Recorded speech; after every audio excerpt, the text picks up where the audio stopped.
That Nerd Show. I'm here with Andrew Sensenig for the film Don't Look in the Basement 2. Now, it was unusual for me to see the two next to it because I'd never heard of the first one. I did a little research and found out that there was a film from back in the 70s, I think it was.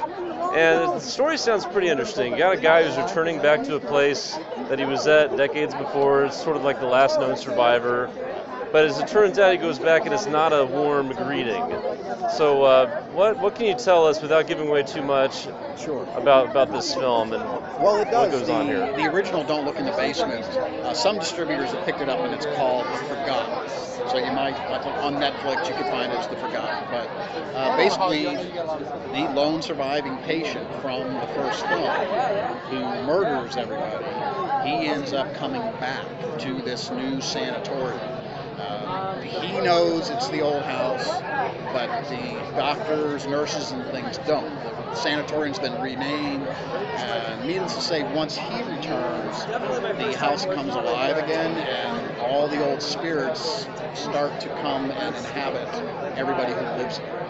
So it's an absolute direct pickup from where it left off. So I know that some people will say that when somebody dies, if they're killed unjustly, they come back very angry, and so that's bad news for the person who did it. So is there sort of a connection between there, like looking back to the story a little bit, and because he did these things, these people, this is why they've come back, because they know who did it, and now he's made his way back? It's a little bit of everything you just said, because some of the people who were murdered in the original, they were not bad people. So even when they come back, they're not necessarily angry. They're just happy to be alive again. And then there are others that are very angry. But it takes some great twists, and one of the things, it's exciting because we have several elements to the film that make it unique, and that S.F. Brown is the original writer-director of Don't Look in the Basement.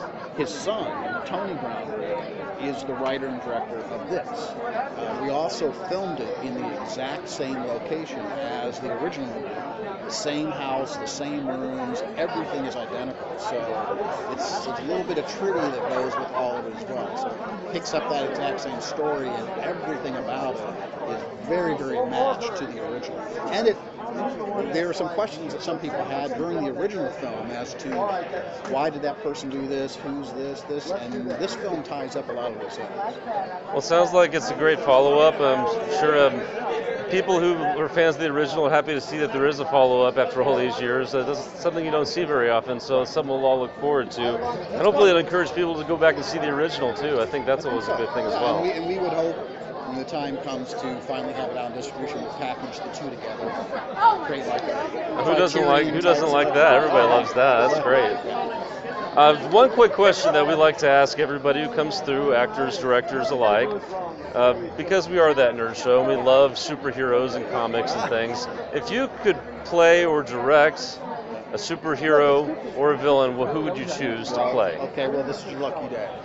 I am currently playing the superhero Trip Hammer in the new PlayStation TV show Powers. So it's currently running. It's I think episode 6 aired this past Tuesday. I'm working with all the guys at Sony. I don't know if you know the comic book Powers, but I'm Trip Hammer, who's almost like an Iron Man, an inventor. I'm the good guy that can save the world. So you wouldn't have it any other way. This is the dream job to play a superhero. Well, it doesn't get better than like that. Like you said, that nerd show. I'm a comic book nerd. All right. I've had the opportunity to work. I'm working with, the show also stars Eddie Izzard, Sharlto Copley, and Michelle Forbes. He's just a great cast. We love Eddie Izzard, so yeah, that's good music to our ears. He basically is ultimate evil, and I'm ultimate good. We have some nice battles. So that's a great question for me. I'm actually playing my favorite superhero right now. I will thank you for your time. Good luck with the film. We hope we enjoy it. I think it's going to be a good show.